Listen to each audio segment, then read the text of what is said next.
What if life could be restored, but only by crossing a line that should never be crossed?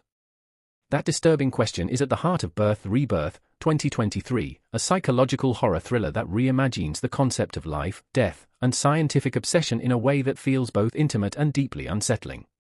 From the very beginning, the film presents two opposing forces colliding in a fragile balance. On one side is a pathologist, grounded in science, procedure, and emotional detachment. On the other is a mother whose entire existence is defined by loss and the desperate need to reclaim what she has lost. When these two worlds intersect, the result is not healing. It is escalation. One of the film's strongest themes is control over life and death. Not just medically, but emotionally and morally. The pathologist represents precision and experimentation. For her, death is not final, it is a boundary that can potentially be reversed under the right conditions. But this belief slowly becomes dangerous as professional curiosity begins overriding ethical boundaries. Meanwhile, the mother represents emotional extremity. Her grief is not passive, it is consuming. It shapes every decision she makes, pushing her into situations where morality becomes secondary to desire. The film carefully explores how grief can distort judgment until impossible choices begin to feel necessary. Another key theme is dependency. At first, both characters believe they are using each other. One provides access to science and possibility. The other provides motivation and emotional justification.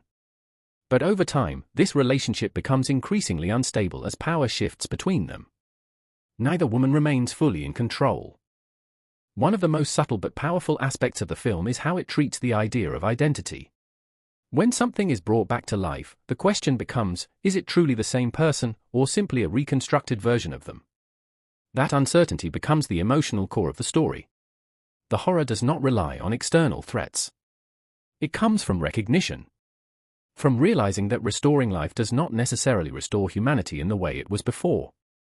Another hidden detail is the film's use of clinical environments contrasted with emotional breakdowns. Sterile spaces are supposed to represent control and safety, but as the story progresses, they begin to feel increasingly unnatural. The more scientific the process becomes, the more disturbing its outcomes feel. This contrast reinforces the idea that science without limits can become its own form of horror.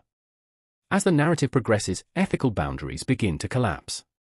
Each step forward in experimentation creates deeper consequences, forcing both characters to confront what they are willing to justify in the name of love, discovery, or survival. The tension escalates not through sudden shocks, but through gradual moral erosion. That is what makes the film so uncomfortable. There is no single moment where everything breaks. Instead, everything slowly unravels until there is nothing stable left to hold onto.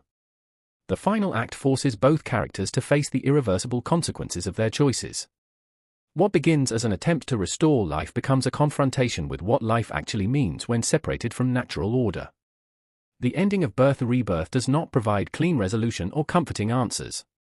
Instead, it leaves the audience with ambiguity, forcing them to question whether what was achieved can truly be called success, or whether it represents something far more disturbing.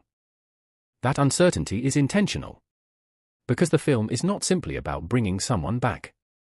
It is about what happens when grief and ambition refuse to accept limits. And in that refusal, the line between healing and horror disappears completely. What remains is a haunting reminder that some boundaries exist not to restrict humanity, but to protect it. If you enjoyed this analysis and ending explained, don't forget to subscribe to Movie Story Recaps, like, share, and comment which movie you want next.